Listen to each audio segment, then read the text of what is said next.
আজকে সকালে ঘুম থেকে উঠেই কেমন জানি হঠাৎ পায়েস খাবার ইচ্ছে হলো, কিন্তু ইচ্ছে হলেও তো উপায় নেই, কারণ সকালে আমার পরীক্ষা ছিল। তাই এই সন্ধ্যাবেলায় বসে গেলাম পায়েস বানাতে।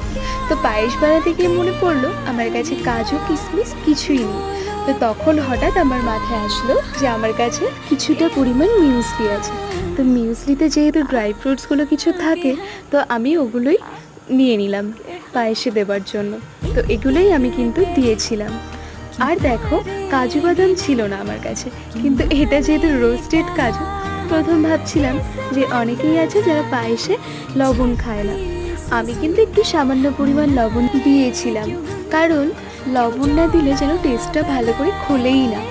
আচ্ছা, তোমরা কি পায়েসে লবণ খাও? অবশ্যই কিন্তু আমায় কমেন্টে জানিও। তো ভিডিওটা যদি তোমাদের ভালো লেগে থাকে তাহলে অবশ্যই একটা লাইক কমেন্ট করে চ্যানেলটাকে সাবস্ক্রাইব করে দিও। টাটা।